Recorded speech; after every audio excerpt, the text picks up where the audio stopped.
കഴിഞ്ഞ തദ്ദേശ ഭരണ തെരഞ്ഞെടുപ്പിൽ കണ്ണൂർ കോർപ്പറേഷന് അതിൻ്റെ തെരഞ്ഞെടുപ്പ് ഫലം നിങ്ങളെല്ലാം നിരീക്ഷിച്ചതാണ്.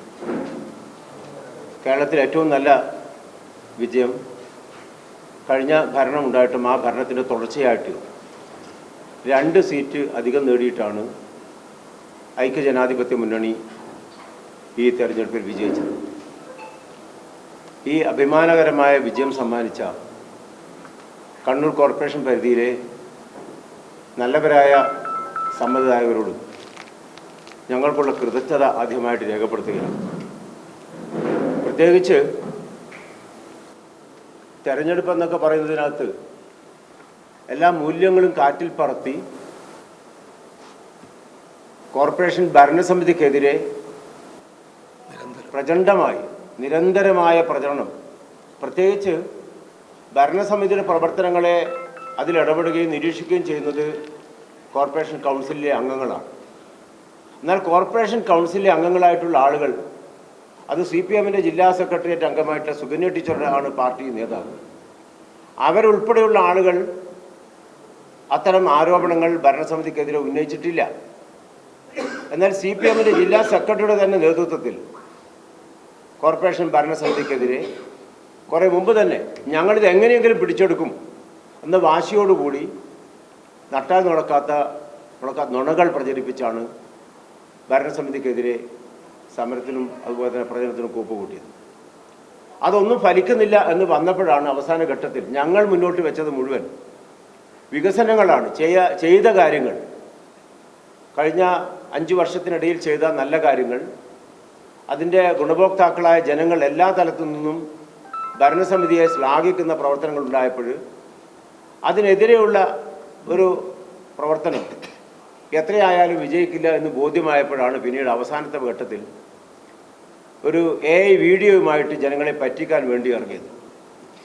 CPM ആണത് പറയുന്നത് എന്നതുകൊണ്ട് തന്നെ അത് വിശ്വാസത്തിലെടുക്കാൻ കണ്ണൂരിലെ വോട്ടർമാർ തയ്യാറായിട്ടില്ല. അവരെ നിഷ്കരണം പരാജയപ്പെടുത്തുന്നതാണ് കണ്ടത്. 19 സീറ്റുണ്ടായിരുന്ന ഇടതു മുന്നണിക്ക് അത് 15ലേക്ക് ചുരുക്കി കെട്ടുന്നത് നമ്മൾ കാണാൻ കഴിഞ്ഞു. ഏതായാലും ഇത്തരമൊരു വിജയം ഉണ്ടാകുമ്പോൾ മൊത്തമായ വിജയങ്ങൾ അല്ലെങ്കിൽ തെരഞ്ഞെടുപ്പിൻ്റെ റിസൾട്ട് അതൊന്ന് വിശകലനം ചെയ്യുമ്പോൾ വാസ്തവത്തിൽ CPM എവിടെയാണ് എത്തി നിൽക്കുന്നത് എന്ന് അത്ഭുതത്തോടെ നിരീക്ഷിക്കേണ്ടി വരും. ഒരു വശത്ത് BJP-യുമായിട്ടുള്ള ബാന്ധവം നമ്മളൊക്കെ രഹസ്യമായിട്ടാണ് പണ്ട് നടത്തിയെന്നത്. ഇത് പരസ്യമായ ബാന്ധവം. കാരണം CPM അത് ചെയ്തിരിക്കുന്നത് UDF-ൻ്റെ വോട്ടുകൾ, സീറ്റുകൾ, കോൺഗ്രസിൻ്റെ സീറ്റുകൾ, മുസ്ലിം ലീഗിൻ്റെ സീറ്റുകൾ, അതിൽ ആ സ്ഥലങ്ങളിൽ CPM-ന് വിജയിക്കാൻ സാധിക്കില്ല എന്ന് ബോധ്യമുള്ള സ്ഥലത്ത് കോൺഗ്രസിനെ പരാജയപ്പെടുത്തുക, മുസ്ലിം ലീഗിനെ പരാജയപ്പെടുത്തുക എന്ന സമീപനം ഓപ്പണായിട്ട് സ്വീകരിക്കുന്നതാണ് കണ്ടത്. പരമ്പരാഗതമായി CPM-ന് ലഭിച്ചുകൊണ്ടിരുന്ന വോട്ടുകൾ അത് പൂർണ്ണമായും പല സ്ഥലത്തു നിന്ന് അപ്രത്യക്ഷമാവുകയും അതൊക്കെ തന്നെ BJP-യുടെ പെട്ടിയിലേക്ക് പോവുകയും ചെയ്തു എന്നതാണ്. മുസ്ലിം ലീഗിനെ പരാജയപ്പെടുത്താൻ SDPIക്ക് വേണ്ടുന്ന എല്ലാ സൗകര്യങ്ങളും ചെയ്തു കൊടുത്തു. നമുക്ക് നോക്കിക്കഴിഞ്ഞാൽ അറിയാം, കൊക്കയമ്പാറ ഡിവിഷനിൽ 2015-ലും 2020-ലും ഏറ്റവും കൂടുതൽ വോട്ട് വാങ്ങി വിജയം ഭരിച്ചത് CPM-ആണ്. എന്നാൽ ഈ തവണ അവിടെ CPM വിജയിച്ചില്ലെന്ന് മാത്രമല്ല, വളരെ താഴെ 3-ാം സ്ഥാനത്തേക്ക്, ഏറ്റവും കഴിഞ്ഞ തവണയ്ക്ക് കിട്ടിയതിനേക്കാൾ പകുതി വോട്ട് കിട്ടിയിട്ടാണ് അവിടെ റിസൾട്ട് പുറത്തു വന്നത്. അവിടെ BJP-യെ വിജയിപ്പിക്കുന്നത് കോൺഗ്രസിനെ പരാജയപ്പെടുത്താനാണ്. കോൺഗ്രസ് അവിടെ ജയിക്കാൻ പാടില്ല, അവരുടെ എണ്ണം കുറക്കണം. അവർ പല കുറുക്കു വഴികളാണ്. കാരണം എണ്ണം കുറച്ചാൽ, UDF-ൻ്റെ സീറ്റുകളുടെ എണ്ണം കുറച്ചാൽ ഏറ്റവും വലിയ ഒറ്റക്കക്ഷിയായി മാറാൻ പറ്റുമെങ്കിൽ അങ്ങനെയെങ്കിലും ഭരണത്തിലെത്തണം എന്ന ഒരു ആഗ്രഹത്തിൻ്റെ പുറത്താണ് BJP ആയാലും കുഴപ്പമില്ല എന്ന സമീപനം അവർ സ്വീകരിച്ചത് എന്നാണ്. അതുപോലെ തന്നെയാണ് തുളിച്ചേരി സീറ്റ്. തുളിച്ചേരി സീറ്റിനൊക്കെ കണക്ക് മാധ്യമങ്ങൾക്ക് കൃത്യമായിട്ട് വന്നിട്ടുണ്ട്. തുളിച്ചേരിയിൽ 2015-ൽ 1114 വോട്ടാണ് അവർക്ക് കിട്ടിയത്. 2015-ൽ അന്ന് CPM ജയിച്ചതാണ് അവിടെ. 2020-ൽ 1028 വോട്ട് വാങ്ങി. അവിടെയാണ് ഈ തെരഞ്ഞെടുപ്പിൽ കേവലം അതിൻ്റെ പകുതി 567 വോട്ടായിട്ട് ചുരുങ്ങിയാണ്. കാരണം അവിടെ UDF ആണ് ജയിക്കേണ്ടത്, ജയിക്കും. ആ UDF ജയിക്കുന്നത് ഒഴിവാക്കാൻ വോട്ട് മൊത്തമായി ഭൂരിഭാഗം വോട്ടുകളും മറച്ച് CPM കൊടുക്കുന്നത് BJP കൊടുക്കുന്നതാണ് റിസൾട്ട് നമ്മൾ കണ്ടത്. അതുപോലെ തന്നെയാണ് പിന്നെ കൊക്കയംപാറ ഞാൻ പറഞ്ഞു ചുരുങ്ങി കഴിഞ്ഞ തവണ 827 വോട്ടാണെങ്കിൽ ഇത്തവണ അത് 562 മാറി. ടെമ്പിൾ ഡിവിഷനിൽ ഒരു പാർട്ടി എന്നുള്ള നിലയിൽ സ്വതന്ത്രന്മാർക്ക് കിട്ടുന്ന സാധാരണഗതിയിൽ മത്സരിക്കുന്ന സ്വതന്ത്രന്മാർക്ക് കിട്ടുന്ന വോട്ട് പോലും അവിടെ കിട്ടിയില്ല. 2015 225 വോട്ടാണെങ്കിൽ കഴിഞ്ഞ തെരഞ്ഞെടുപ്പിൽ അത് 145 ഈ തവണ തെരഞ്ഞെടുപ്പിൽ കേവലം 89 വോട്ട് മാത്രമാണ് അവിടെ CPMന് കിട്ടിയത്. അപ്പോൾ അത് നമ്മൾ ശരിക്കും ഗൗരവപൂർവ്വം വീക്ഷിക്കേണ്ട ഒരു കാര്യമാണ്. അതുപോലെ തന്നെയാണ് പിന്നെ അറക്കൽ ഡിവിഷൻ. അവിടെ SDPI ജയിപ്പിക്കാൻ വേണ്ടിയിട്ട് ഇടതുപക്ഷത്തിൻ്റെ വോട്ട് അവർക്ക് മറച്ചു കൊടുത്തു. അതുപോലെ തന്നെ ഒരു ശ്രമം കസാനക്കോട്ടയിൽ നടത്തി.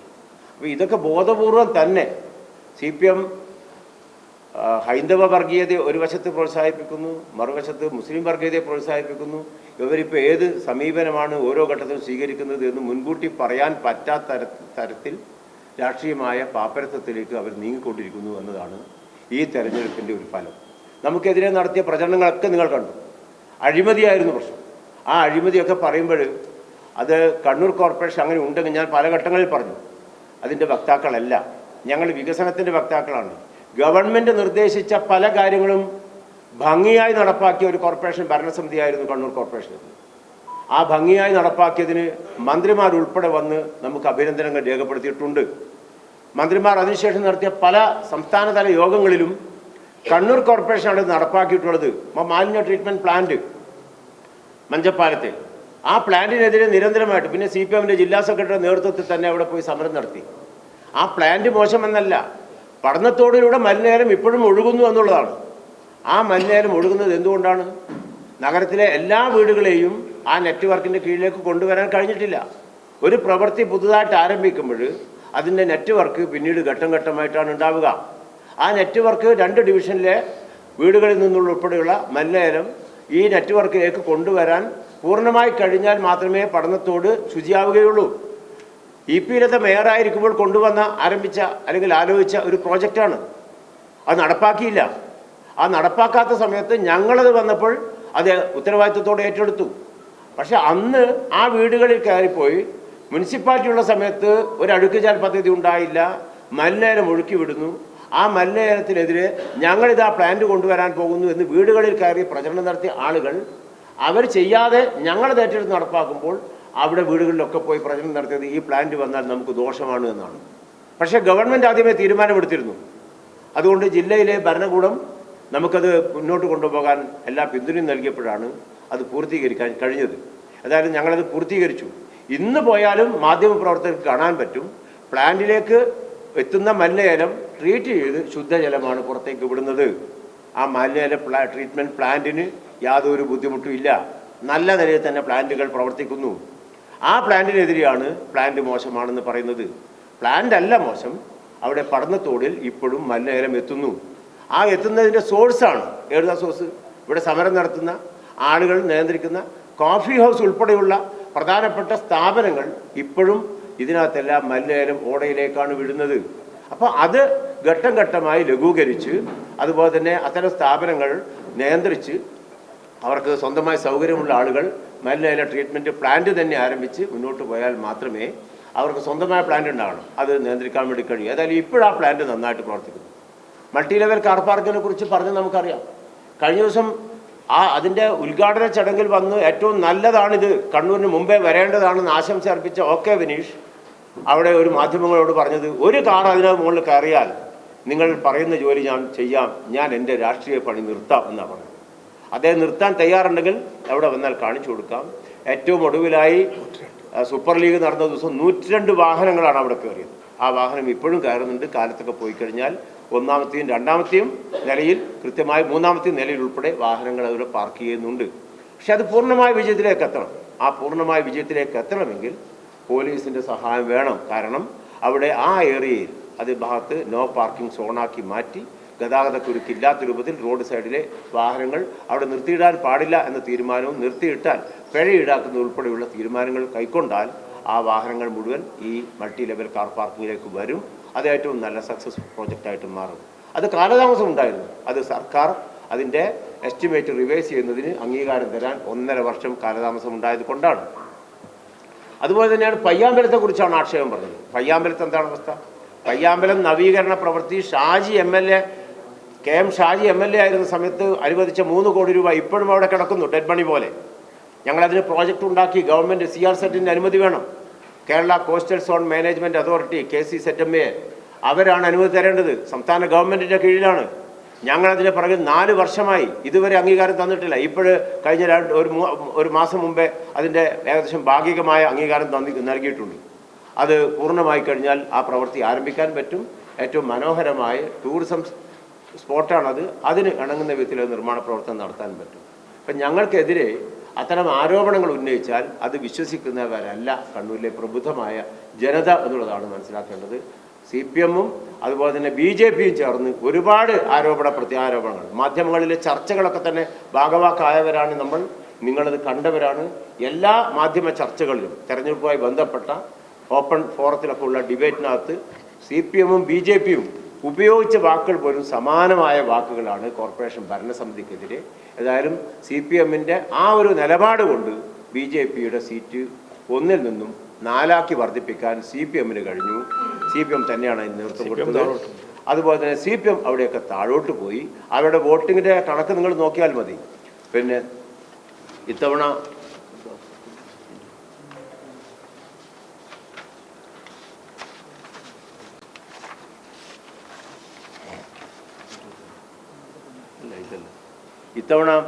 UDF-ന് കിട്ടിയ ഏകദേശം 61,325 വോട്ടാണ് UDF-ന് കിട്ടിയത്. അവിടെ LDF-ന് 48,338ആണ്. BJP-ക്ക് 19,219ആണ്. 2015 UDF-ന് 52,000-ഉം 52,758-ഉം LDF-ന് 53,173-മാണ്.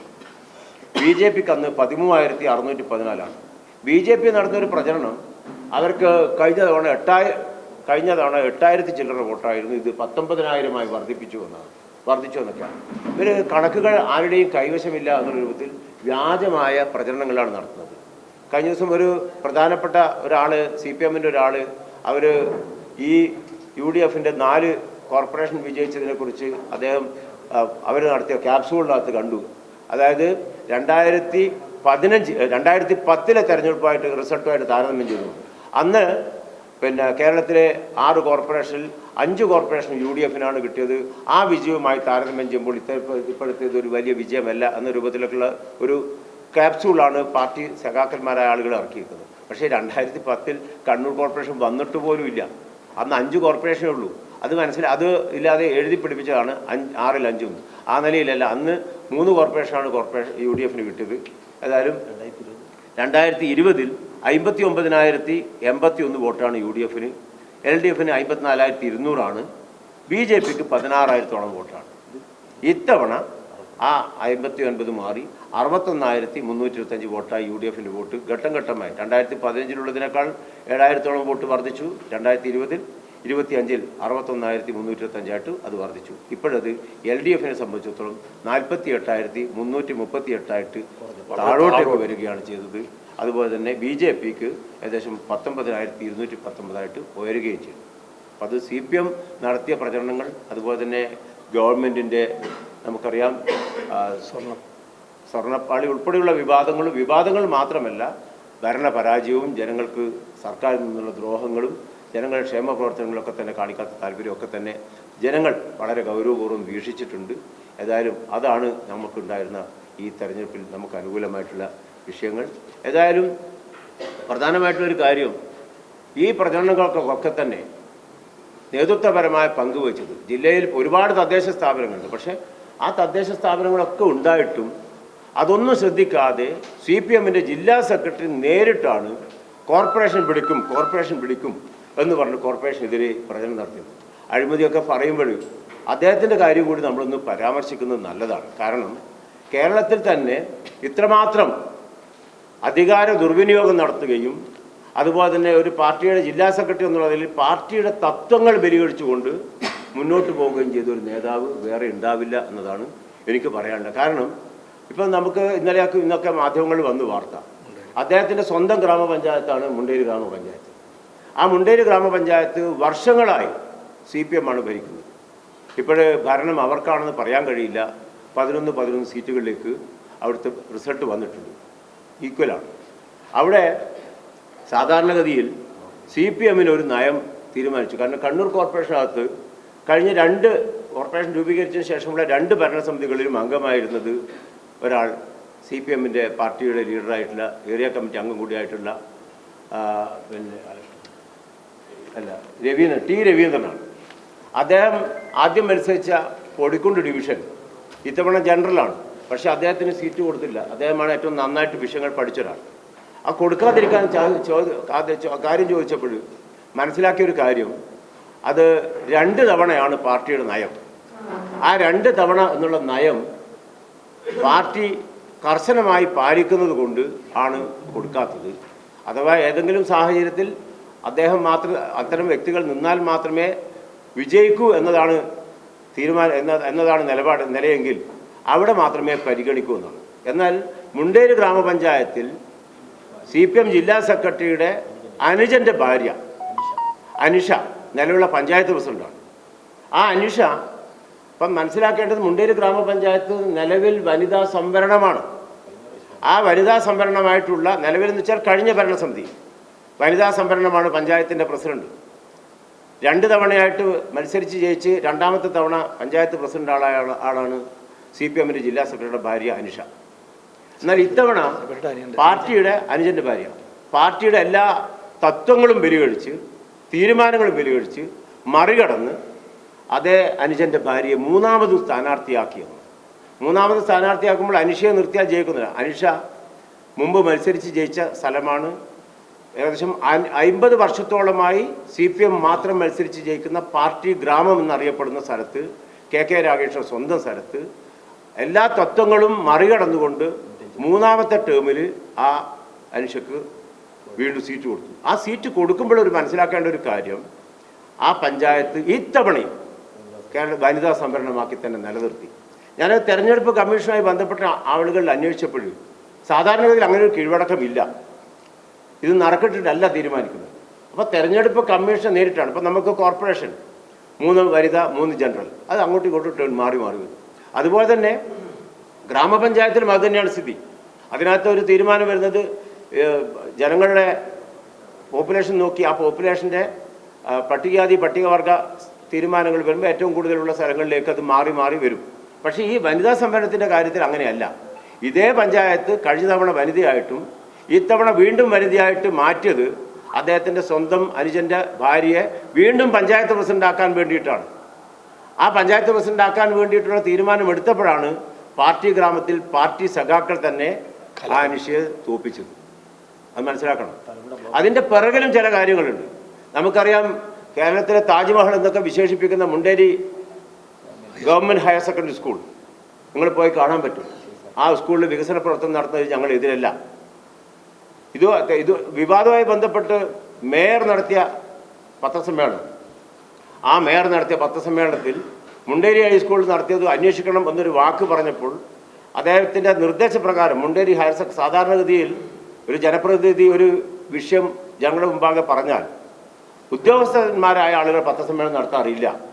എന്നാൽ സർക്കാരിൻ്റെ തന്നെ തീരുമാനത്തിൻ്റെ അടിസ്ഥാനത്തിൽ അല്ലെങ്കിൽ ജില്ലാ സെക്രട്ടറിയുടെ തീരുമാനത്തിൻ്റെ അടിസ്ഥാനത്തിൽ അവിടുത്തെ സ്കൂളിലെ പ്രിൻസിപ്പലും അതുപോലെ HM ഉൾപ്പെടെയുള്ള ആളുകൾ വന്ന് സ്കൂളിനെതിരെ പറഞ്ഞു എന്ന രൂപത്തിൽ പത്രസമ്മേളനം നടത്തി. അപ്പോൾ ഇതിൻ്റെയൊക്കെ പിറകിൽ അദ്ദേഹം എന്തിനോ ഭയപ്പെടുന്നുണ്ട്. കോടികളുടെ അഴിമതി അവിടെ നടക്കുന്നു എന്നാണ് പിന്നാമ്പുറ സംസാരം. CSR ഫണ്ടാണ് കൊണ്ടുവരുന്നത്. CSR ഫണ്ടിന് ഓഡിറ്റില്ല. ഊരാളുങ്കൽ ലേബർ കോൺട്രാക്ട് സൊസൈറ്റിക്ക് പ്രവൃത്തി നേരിട്ട് കൊടുക്കുന്നു, ടെൻഡർ ഇല്ലാതെ. എന്നാൽ പ്രവൃത്തി നിർവഹിക്കുന്നത് ഊരാളുങ്കൽ ലേബർ കോൺട്രാക്ട് സൊസൈറ്റി അല്ല. ആ പ്രദേശത്തിലെ ചില കോൺട്രാക്ടർമാരെ ഉപയോഗിച്ചാണ് പണി. വർക്ക് കൊടുക്കുന്നത് ഊരാളുങ്കലാണ്. ജില്ലാ പഞ്ചായത്ത് ഫണ്ട് ചെയ്യുമ്പോൾ ജില്ലാ പഞ്ചായത്ത് പ്രസിഡന്റിനെതിരെ വന്നൊരു ആരോപണം, സിൽക്കിനും ഊരാളുങ്കലിനും വർക്ക് കൊടുക്കുന്നു, carton India alliance private limited എന്ന് പറയുന്ന സ്ഥാപനത്തെ കൊണ്ട് വർക്ക് ചെയ്യിക്കുന്നു. ആ നിലയിൽ സിൽക്കിന് ഉൾപ്പെടെ കൊടുത്തിട്ട് ടെൻഡർ ഇല്ലാതെ കൊടുക്കുക, അതിനിടയിൽ അഴിമതി നടത്താനുള്ള പാലമായിട്ട് അതിന് മാത്രം ഉപയോഗിക്കുക. അപ്പോൾ ഇവിടെ മുണ്ടേരി ഗവൺമെൻറ് ഹയർ സെക്കൻഡറി സ്കൂളിൽ നടത്തിയ നിർമ്മാണ പ്രവർത്തനവുമായി ബന്ധപ്പെട്ട് അദ്ദേഹം പറയും വലിയ സൗകര്യങ്ങൾ ഉണ്ടാക്കി. എന്നാൽ ആ സൗകര്യങ്ങൾ 65 കോടി രൂപ പല സ്ഥാപനങ്ങളിൽ നിന്ന്, പൊതുമേഖലാ സ്ഥാപനങ്ങളിൽ നിന്ന് ഉൾപ്പെടെ CSR ഫണ്ട് വാങ്ങിയെടുത്തിട്ട് ആ സ്കൂളിൽ എന്ത് മാറ്റമാണ് ഉണ്ടായത്? കെട്ടിടങ്ങൾ ഉണ്ടായിട്ടാവാം, പക്ഷെ ആ കെട്ടിടങ്ങൾ ഉണ്ടായതുകൊണ്ട് കുട്ടികൾ വിദ്യാഭ്യാസ നിലവാരത്തിൽ എന്താണ് അവസ്ഥ? എന്നാലും കുട്ടികൾ ഇപ്പോൾ നമ്മുടെ തളാപ്പ് മിക്സഡ് UP സ്കൂൾ പോയാൽ മതി, ഒരുപാട് കുട്ടികൾ ഒഴുകി എത്തിയിട്ട് ഓരോ വർഷവും പല കുട്ടികളെയും നമ്മൾ പുറത്തേക്ക് പറഞ്ഞു വിടേണ്ടി വരുന്നു സൗകര്യമില്ലാത്തതിൻ്റെ പേരിൽ. അവിടെ ഒരുപാട് സൗകര്യങ്ങൾ ഉണ്ടായിട്ടും 500 താഴെ കുട്ടികൾ മാത്രമാണ് ഇപ്പോഴും അവിടെ പഠിക്കുന്നത്. കുട്ടികൾ എന്തുകൊണ്ട് വരുന്നില്ല? അപ്പോൾ കുട്ടികൾ വരുന്നില്ലെങ്കിൽ പോലും നിർമ്മാണങ്ങൾ, കെട്ടിടങ്ങൾ ഇങ്ങനെ വന്നു. ഇപ്പോൾ കല്യാണമണ്ഡപം അവിടെ എടുത്തിട്ടുണ്ട്, ഒരു ഓഡിറ്റോറിയം എടുത്തിട്ടുണ്ട്. ആ ഓഡിറ്റോറിയം അത് 1 ലക്ഷം രൂപ വാടക ഈടാക്കിയിട്ടാണ് പുറത്തേക്ക് കൊടുക്കുന്നത്, ആളുകൾക്ക് പരിപാടി കൊടുക്കുന്നത്, സ്കൂളിൻ്റെ പ്രവൃത്തി ദിവസം പോലും കൊടുക്കുന്നു. സാധാരണഗതിയിൽ നിലവിലുള്ള നിയമം അനുസരിച്ച് ഒരു തദ്ദേശ സ്വയംഭരണ സ്ഥാപനത്തിൻ്റെ കീഴിലാണ് ഇതെല്ലാം.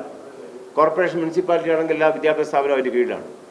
പഞ്ചായത്ത് പ്രദേശത്ത് LP UP സ്കൂളുകൾ ഗ്രാമപഞ്ചായത്തിൻ്റെ പരിധിയിലാണെങ്കിൽ ഹൈസ്കൂളും ഹയർ സെക്കൻഡറി സ്കൂളും ഒക്കെ തന്നെ ജില്ലാ പഞ്ചായത്തിൻ്റെ കീഴിലാണ്.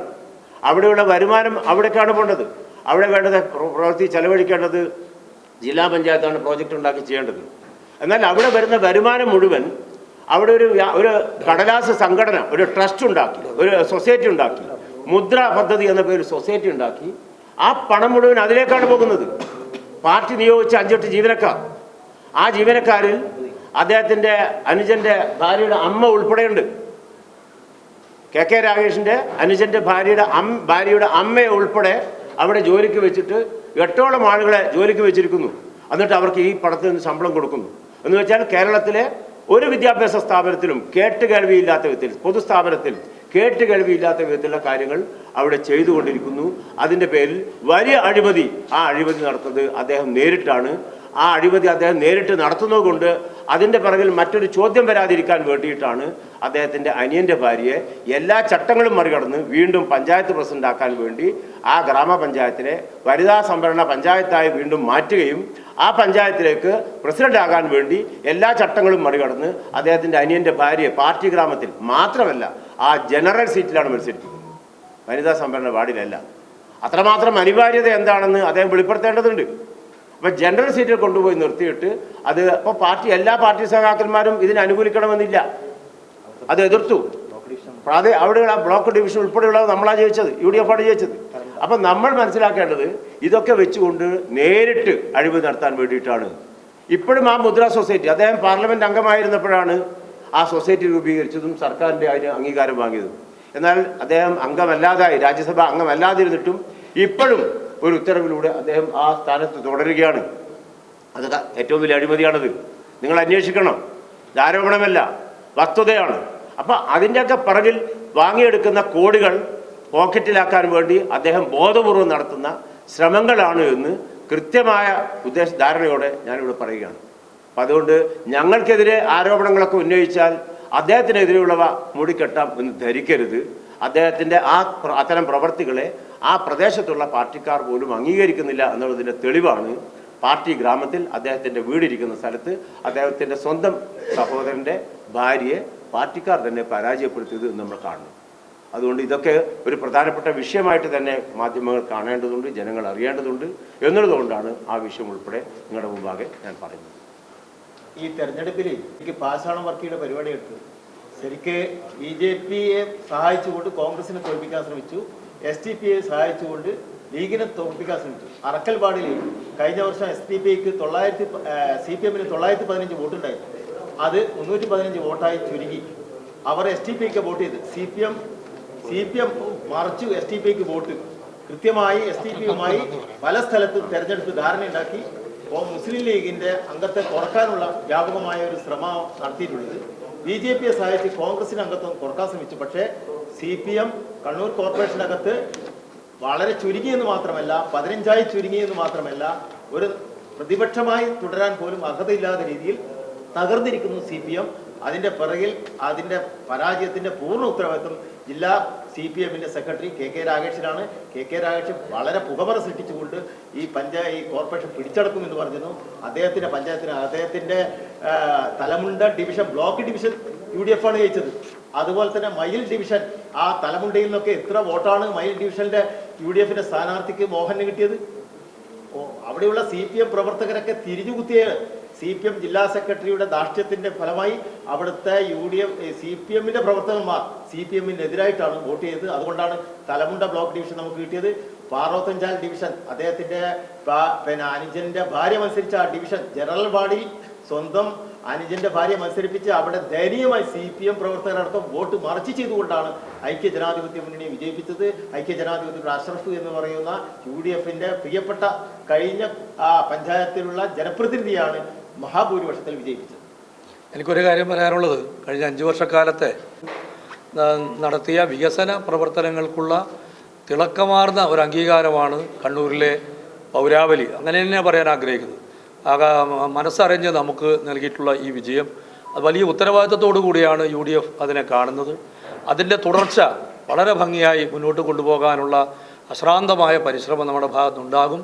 അതോടൊപ്പം എല്ലാ പ്രതിസന്ധി ഘട്ടങ്ങളിലും എല്ലാ നല്ല സന്ദർഭങ്ങളിലും നമുക്ക് അകമഴിഞ്ഞ് പിന്തുണയാണ് പത്രമാധ്യമ സുഹൃത്തുക്കളിൽ നിന്നും നിങ്ങളുടെ ഇടയിൽ നിന്നും ലഭിച്ചിട്ടുള്ളത് എന്നുകൂടി വളരെ വിനയത്തോടെ ഞങ്ങൾ ഓർമ്മിക്കുകയാണ്.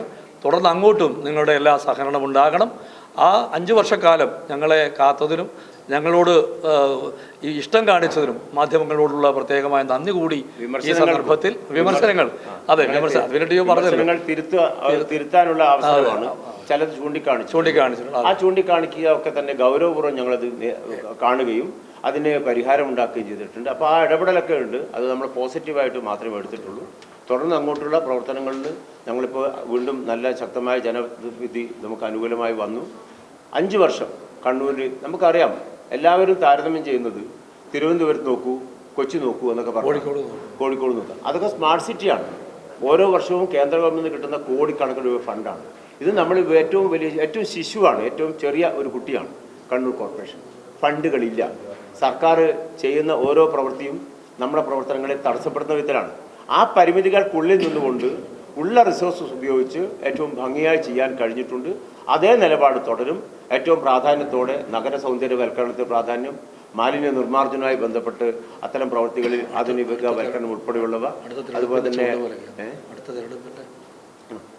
ഏതായാലും ആ നല്ല ജനങ്ങൾ, അതുപോലെ തന്നെ നമുക്ക് ജനങ്ങളിൽ നിന്ന് കണ്ണൂരിൻ്റെ വികസനം ആഗ്രഹിക്കുന്ന പൗരപ്രമുഖരായ ആളുകൾ, ഇത് തെരഞ്ഞെടുപ്പിന് മുമ്പായിട്ടുള്ളൊരു ഗിമ്മിക്കല്ല, അങ്ങനെ അവരെ വിളിച്ച് ചായ സൽക്കാരം കൊടുത്തിട്ട് ചെയ്യേണ്ട രൂപത്തിലല്ല, അല്ലാതെ ഫലപ്രദമായി തന്നെ നടപ്പാക്കാൻ പറ്റുന്ന നല്ല നിർദ്ദേശങ്ങൾ സമാഹരിച്ചുകൊണ്ട് അതിന് മുൻഗണന നിശ്ചയിച്ചുകൊണ്ടുള്ള കാര്യങ്ങൾ ചെയ്യാനായിരിക്കും ഈ ഭരണസമിതി പ്രാധാന്യം കൊടുക്കുക എന്നതാണ് പറയാനുള്ളത്.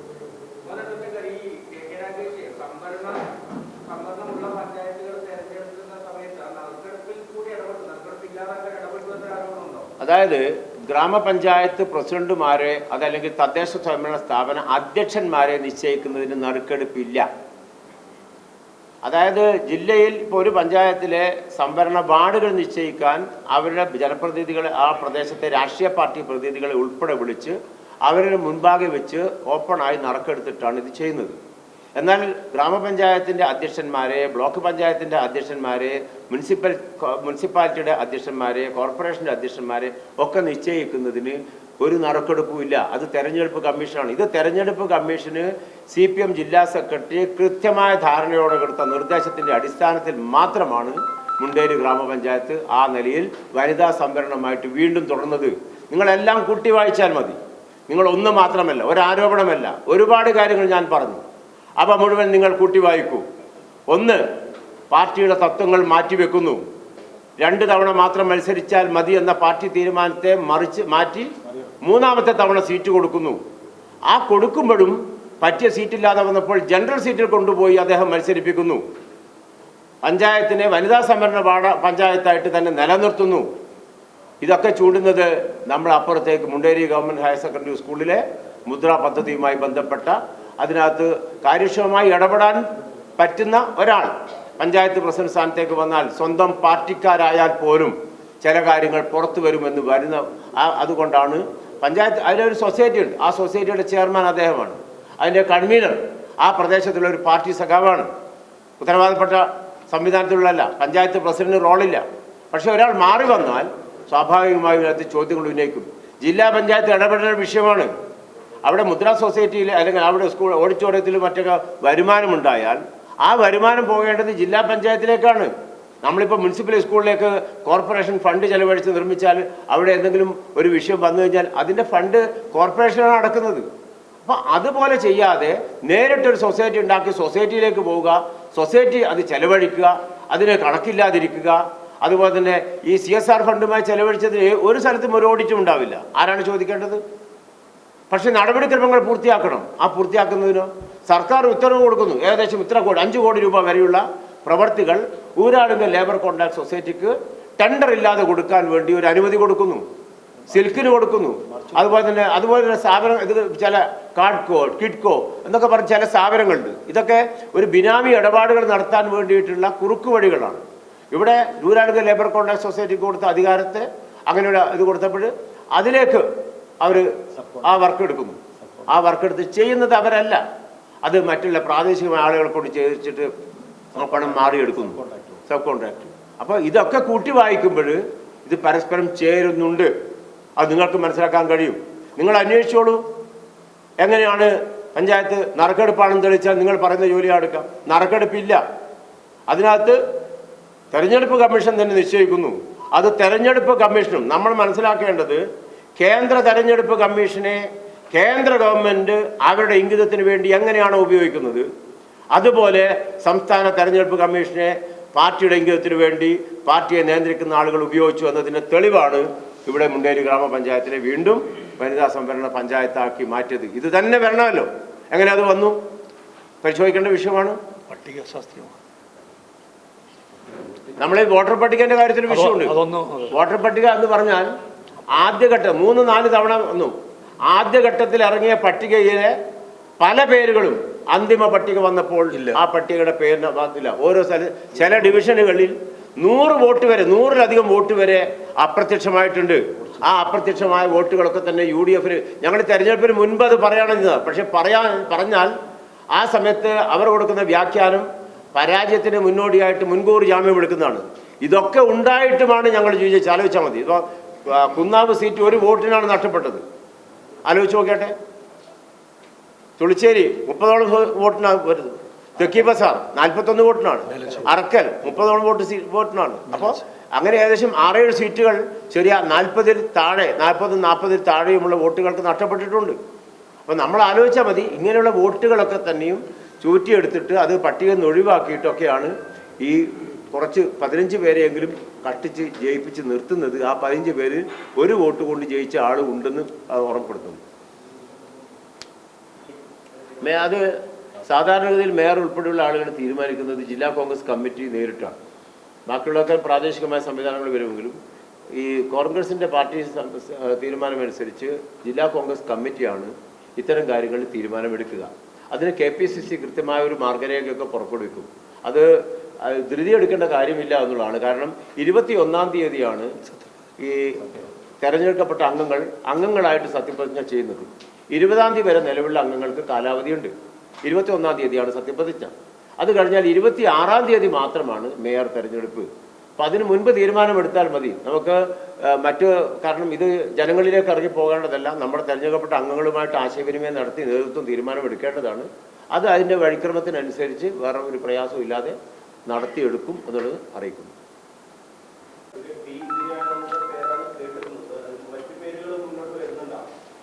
അത് അങ്ങനെ ഇപ്പം മാധ്യമങ്ങളിൽ അങ്ങനെ പറയില്ലല്ലോ. ഉണ്ടെങ്കിലും അതെന്തായാലും ഒരു പേരെ ഉണ്ടാവും. അവസാനം ജനാധിപത്യ പ്രക്രിയയിൽ ഇത് വരും, നിർദ്ദേശം വരും. എന്താണ് എന്നത് നമുക്ക് ഇവിടെ പറയാൻ കഴിയില്ലല്ലോ. കാരണം നമുക്കറിയാത്തൊരു കാര്യം നമുക്ക് നിങ്ങളുമായിട്ട് പങ്കുവെക്കാൻ കഴിയില്ല. സാങ്കല്പികമായിട്ട് ഒരു മറുപടി പറയുന്നതും ശരിയല്ല ഇത്തരം കാര്യത്തിൽ എന്നുള്ളത് കൊണ്ട് അതിൻ്റെ കാര്യങ്ങൾ പാർട്ടി നേതൃത്വം യാതൊരു പ്രശ്നമില്ലാതെ തന്നെ തീരുമാനമെടുക്കും. വലിയ പ്രയാസങ്ങളുണ്ടായ സമയത്തും പ്രശ്നങ്ങളില്ലാതെ തീരുമാനമെടുത്തിട്ടുണ്ട്. അതും ഇക്കാര്യത്തിൽ ഒരു പ്രശ്നവും ഉണ്ടാവില്ല. നല്ല തീരുമാനം ഉണ്ടാകും. കഴിഞ്ഞ അങ്ങനെ വോട്ടെടുപ്പ് ഉണ്ടായിരുന്നോ?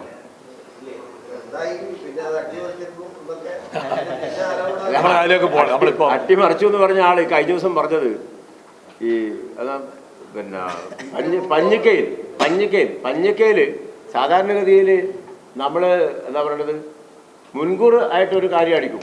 തനിക്കെതിരെ ഒരു ആരോപണം വരുമോ എന്ന് തോന്നിയിട്ട് അദ്ദേഹം അഡ്വാൻസ് ആയിട്ട് കയറി അടിച്ചൊരു കാര്യമൊക്കെ ഞങ്ങൾ കണ്ടു മാധ്യമങ്ങൾ. അതായത് അവിടെയും കാര്യം പരിശോധിക്കേണ്ടതാണ്. CPM എങ്ങനെയാണ് ഇങ്ങനെ മാറിപ്പോകുന്നത് എന്നതിനെക്കുറിച്ച് നമുക്ക് വലിയ, കാരണം CPM മൂല്യങ്ങളിൽ വിശ്വസിക്കുന്നു, പാർട്ടി തത്വങ്ങളിൽ വിശ്വസിക്കുന്നു, ആ ജനങ്ങളുടെ മുമ്പിൽ അത് ബോധ്യപ്പെടുത്താറുണ്ട് എന്നൊക്കെ പറയുന്ന പാർട്ടിക്ക് അവിടെ ഓരോ ഘട്ടത്തിലും കഴിഞ്ഞ തവണ 959 വോട്ട് കിട്ടുക, അതിന് മുമ്പ് 821 വോട്ട് കിട്ടിയതാണ്. അവിടെയാണ് ഏകദേശം 500 വോട്ടായിട്ട് അവിടെ കുറയുന്നത്. കോൺഗ്രസിന് വോട്ട് കുറഞ്ഞിട്ടുണ്ട്, പക്ഷേ കോൺഗ്രസിന് 1400-ലധികം വോട്ട് കഴിഞ്ഞ തവണ കിട്ടിയിട്ടുണ്ട്. അതിപ്പോൾ 1100-ഓളായിട്ട് കുറഞ്ഞിട്ടുണ്ട്, 1100 സംതിങ് അല്ലേ കുറഞ്ഞിട്ടുണ്ട്. പക്ഷേ അത് നമുക്കറിയാം, അവിടെ ഒരു വിമതൻ വന്നു നിൽക്കുമ്പോൾ സ്വാഭാവികമായി കുറച്ച് വോട്ടൊക്കെ മാറിപ്പോകും. പക്ഷേ അത് അദ്ദേഹം പറയുന്നത് എന്തോ അദ്ദേഹത്തിൻ്റെ ഒരു ഫിക്സഡ് ഡെപ്പോസിറ്റിനെ കുറിച്ചിട്ടാണ്. പക്ഷേ ഈ CPM വോട്ട് അവിടെ വാങ്ങേണ്ട ഒരു ഗതികേട് ഇന്ത്യൻ നാഷണൽ കോൺഗ്രസിന് ഇല്ല. ഉണ്ടോ? കോൺഗ്രസുമായിട്ട് ഞാൻ മനസ്സിലാക്കിയത് അദ്ദേഹം 4 തവണയോ 5 തവണയോ CPM ഓഫീസിൽ പോയി അതുപോലെ തന്നെ മറ്റ് പല പാർട്ടികളുമായിട്ടൊക്കെ സംസാരിച്ചതാണ്. അവരൊന്നും പക്ഷേ അദ്ദേഹത്തിൻ്റെ കഴിഞ്ഞകാല നിലപാടുകൾ, ആ നിലപാടുകൾ കൊണ്ട് അദ്ദേഹത്തെ വിശ്വസിക്കാൻ തയ്യാറായില്ല എന്നതാണ് ഞാൻ മനസ്സിലാക്കുന്നത്.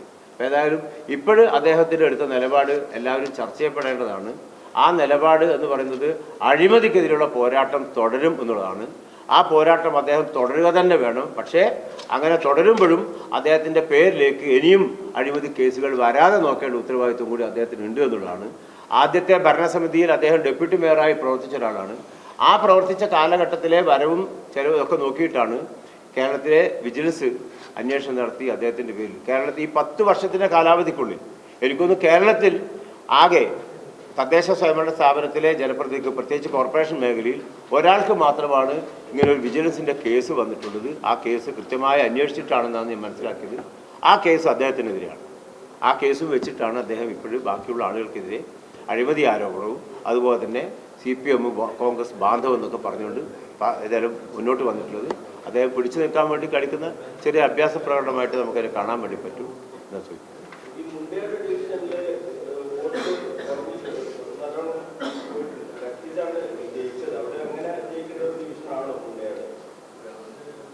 മുണ്ടയാട് വിജയിച്ചിട്ടുണ്ട്. 53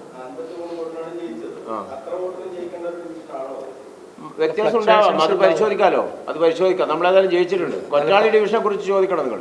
കൊറ്റാളി ഡിവിഷനിൽ 2 തെരഞ്ഞെടുപ്പിലും വലിയ വോട്ടിൽ ജയിച്ചതാണ് CPM. ഞങ്ങൾ ഇത്തവണ ഞങ്ങൾ ജയിച്ചിട്ടുണ്ട്. അങ്ങനെ ഞങ്ങൾ 6ഓളം 5 സീറ്റ് നമുക്ക് നഷ്ടപ്പെട്ടിട്ടുണ്ട്. 6 സീറ്റ് ഞങ്ങൾ പുതുതായി വാങ്ങിയിട്ടുണ്ട്. മുസ്ലിം ലീഗിന് 1 സീറ്റ് നഷ്ടപ്പെട്ടിട്ടുണ്ട്, പുതുതായിട്ട് 2 സീറ്റ് അവർക്ക് കിട്ടിയിട്ടുണ്ട്. CPIയുടെ 2 സീറ്റ്, ആ 2 സീറ്റും എവിടെ പോയി? അടച്ചുവ എന്ന് പറയുന്ന CPI മത്സരിച്ച സീറ്റ് അവരുടെ ഉരുക്കുകോട്ട എന്നൊക്കെ വിഷയം നിരന്തരം മത്സരിക്കുന്നവർ. തീർച്ചയായിട്ടും CPMന്റെ വോട്ട് നമുക്ക് കിട്ടും. അതായത് CPM വോട്ടെന്നല്ല, അതായത് CPM പാർട്ടിക്കകത്തും ആ പാർട്ടി ചെയ്യുന്ന കാര്യങ്ങൾ പലതും ശരിയല്ല എന്ന് തോന്നുന്ന ഒരുപാട് ആളുകളുണ്ട്. അവർ ജനാധിപത്യ സംവിധാനത്തിൽ അവർക്ക് ചെയ്യാൻ പറ്റുന്നത് ചെയ്യുന്നു.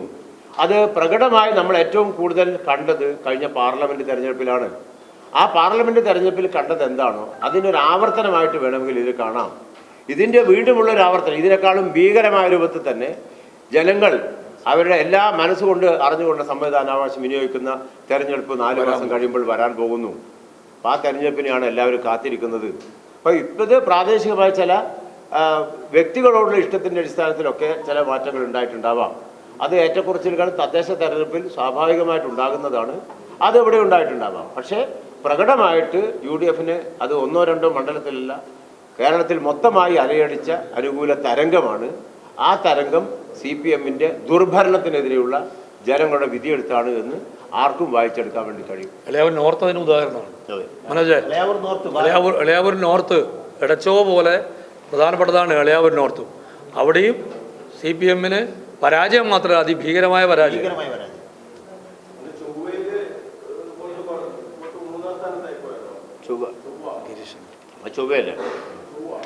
അതെ, അത് പഠിക്കും. എന്തായാലും പാർട്ടി അത് പഠിക്കുന്നുണ്ട്. പാർട്ടി അത് പഠിച്ച് ആവശ്യമായ റെക്ടിഫിക്കേഷൻ. ഞാൻ പറഞ്ഞല്ലോ, പ്രാദേശിക തെരഞ്ഞെടുപ്പ് എന്നുള്ള പരിഗണന കാണണം. ആ നിലയിൽ ചിലപ്പോൾ ചില വ്യക്തികൾ, കൂടുതൽ ഇടപെടുന്ന വ്യക്തികൾ, ആ ചില വിജയത്തെ നമ്മൾ അങ്ങനെ കാണാൻ വേണ്ടി പറ്റൂ. എന്നാൽ കോമൺ ആയിട്ട് മൊത്തമായിട്ട് വരുമ്പോൾ ഞാനിത് പറഞ്ഞത് കമ്പാരിസൺ, 4 മണ്ഡലങ്ങളിൽ BJP ജയിക്കുന്നു. ആ 4 മണ്ഡലങ്ങളിലും നിലവിൽ CPMന് കിട്ടിയ വോട്ട് പകുതിയായിട്ട് കുറയുന്നു. പി കെ രാഗേഷിന്റെ സ്ഥലത്ത് CPM കിട്ടിയ വോട്ട് പകുതിയായിട്ട് കുറയുന്നു. അറക്കൽ അതെന്തുകൊണ്ട് എന്നതാണ് ആലോചിച്ചത്. അറക്കലും അതുപോലെ തന്നെ കഴിഞ്ഞ തവണ കിട്ടിയതിനേക്കാൾ 1/3 ചുരുങ്ങുന്നു. അപ്പൊ ചില അഡ്ജസ്റ്റ്മെന്റ് ചില സീറ്റിൽ നടന്നിട്ടുണ്ട്. ഇനിയും ഒന്നുകൂടി പരിശോധിക്കാനുണ്ട്. നമ്മൾ ഒന്ന് സൂക്ഷ്മമായി ഓരോ ഡിവിഷനിലുള്ള നമ്മുടെ ആളുകളുമായിട്ട് പ്രവർത്തകരുമായിട്ട് ആശയവിനിമയം നടത്തി കഴിഞ്ഞാൽ ഇനിയും കുറേ കാര്യങ്ങൾ പുറത്തു വരാനുണ്ട്. അത് ആ സമയത്ത് ഞങ്ങൾ വെളിപ്പെടുത്തും, നിങ്ങളെ അറിയിക്കാം.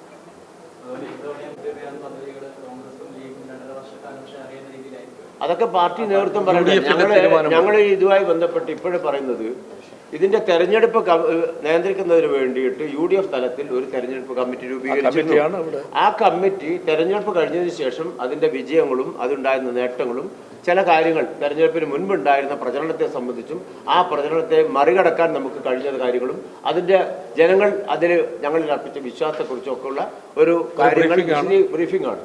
അതല്ലാത്ത കാര്യത്തെ സംബന്ധിച്ചിടത്തോളം നേതൃത്വമാണ് പറയേണ്ടത്. മുന്നണി നേതൃത്വം എടുക്കാനുള്ള തീരുമാനം ഞങ്ങൾക്ക് പറയാൻ കഴിയില്ല. അത്തരം ചോദ്യങ്ങൾ ഞങ്ങളുടെ മുമ്പാകെ ദയവായിട്ട് നിങ്ങൾ ഉന്നയിക്കരുത്.